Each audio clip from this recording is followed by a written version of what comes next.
भज गोविन्दं भज गोविन्दं गोविन्दं भज मूढमते भज गोविन्दं भज गोविन्दं गोविन्दं भज मूढमते सम्प्राप्ते सन्निहिते काले नहि रक्षति डुकृङ्करणे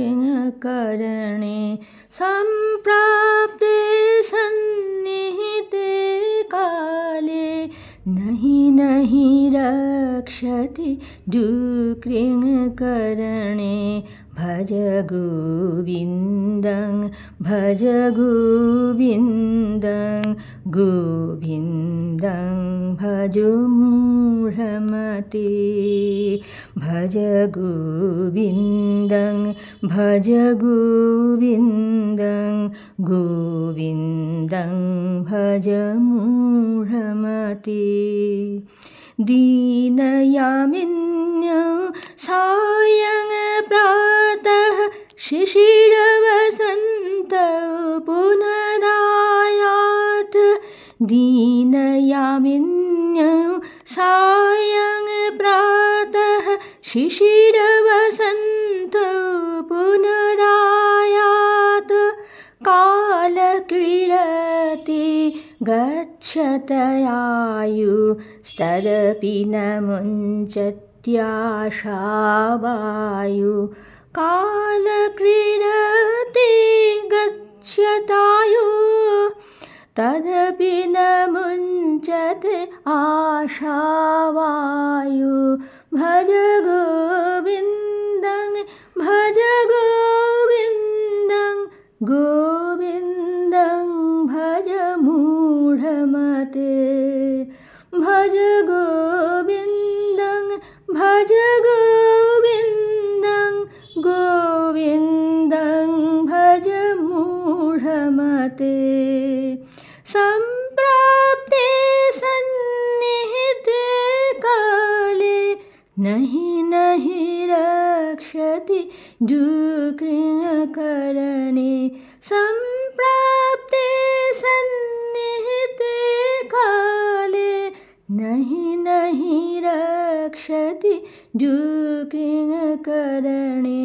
भज गोविन्दं भज गोविन्दं गोविन्दं भज मूढमते भज गोविन्दं भज गोविन्दं गोविन्दं भज मूढमते।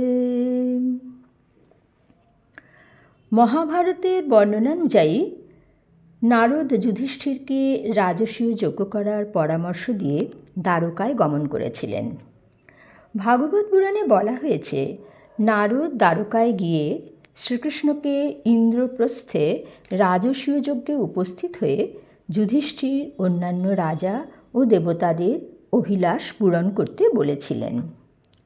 মহাভারতে বলা হয়েছে, যুধিষ্ঠির রাজসূয় যজ্ঞের জন্য প্রস্তুত হয়ে প্রথমেই সকল লোকের অধিপতি কৃষ্ণকে স্মরণ করেছিলেন। স নিশ্চয়ার্থং কার্যস্য কৃষ্ণমেব জনার্দনম সর্বলোকাৎ পরং মত্বা জগাম মনসা হরিম। শ্রীকৃষ্ণের উপর ধর্মরাজ যুধিষ্ঠিরের ছিল অসীম ভক্তি। তিনি জানতেন জগতের কোনো কিছুই শ্রীকৃষ্ণের কাছে অজ্ঞাত নয়। তাঁর কোনো কর্মই অসিদ্ধ হয় না, তাঁর অপ্রাপ্য কিছুই নেই। সেই কারণে তিনি প্রথমেই দ্রুতগামী এক রথে এক দূতকে পরম গুরু শ্রীকৃষ্ণের কাছে দ্বারবতীতে প্রেরণ করেছিলেন। শ্রীকৃষ্ণ তাঁকে দর্শন করতে ইচ্ছুক যুধিষ্ঠিরের দর্শনাকাঙ্ক্ষী হয়ে ইন্দ্রপ্রস্থে গমন করেছিলেন। দর্শনাকাঙ্ক্ষিণং পার্থং দর্শনাকাঙ্ক্ষয়াচ্যুতঃ ইন্দ্রসেনেন সহিতম ইন্দ্রপ্রস্থং ইয়য়ৌ তদা। শ্রীকৃষ্ণ একাকী ইন্দ্রপ্রস্থে যাত্রা করেননি।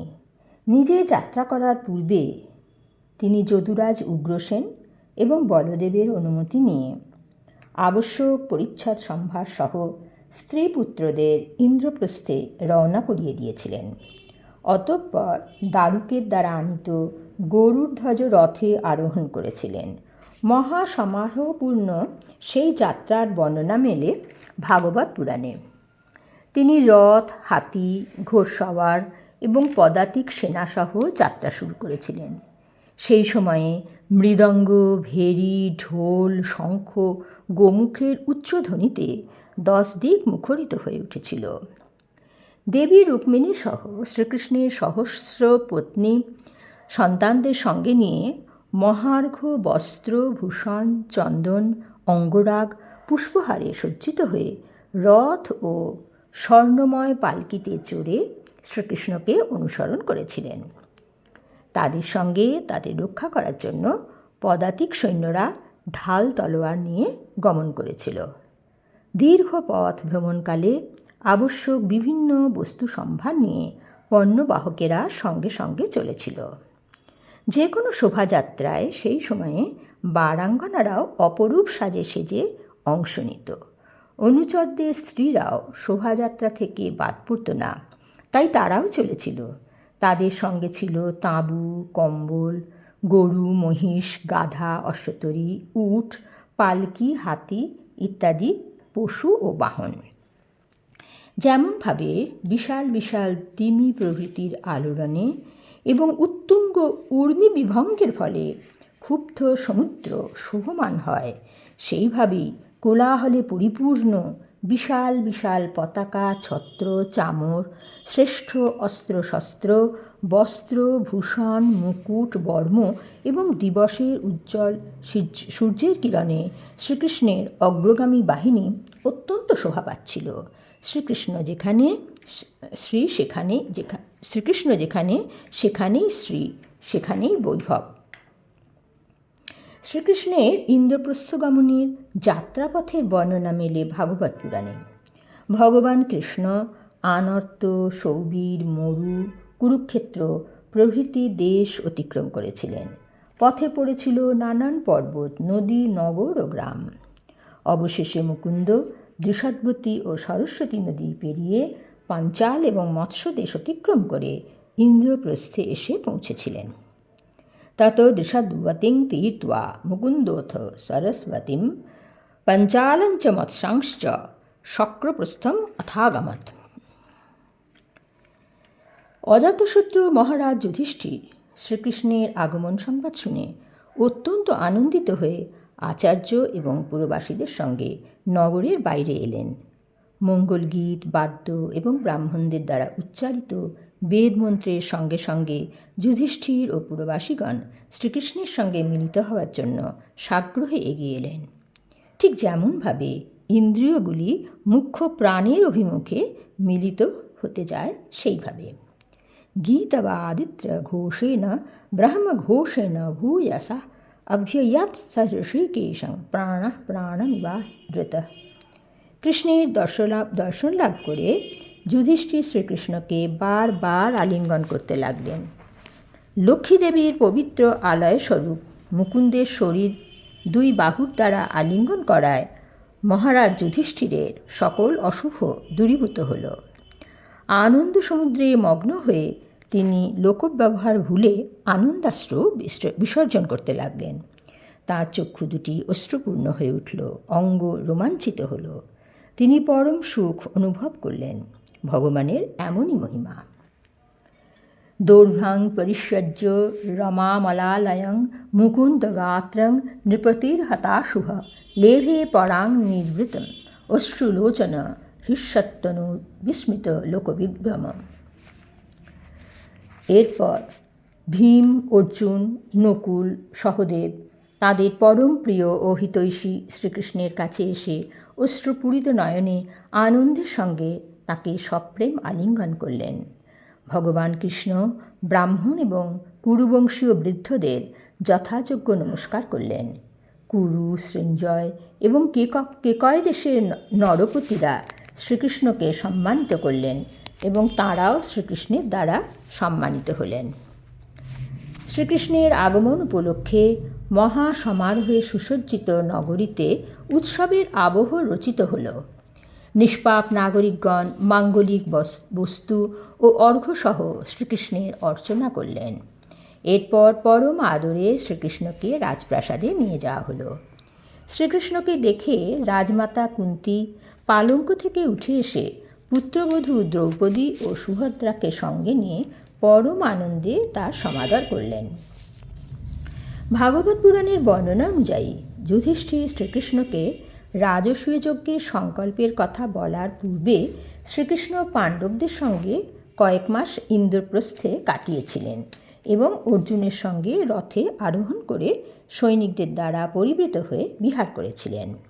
মহাভারতের বর্ণনা অনুযায়ী কিন্তু কৃষ্ণ ইন্দ্রপ্রস্থে আসার পরেই যুধিষ্ঠির শ্রীকৃষ্ণকে উত্তম স্থানে এনে সমাদরের সঙ্গে তার পথশ্রম দূর করার পর তার নিজ প্রয়োজন তার কাছে ব্যক্ত করেছিলেন।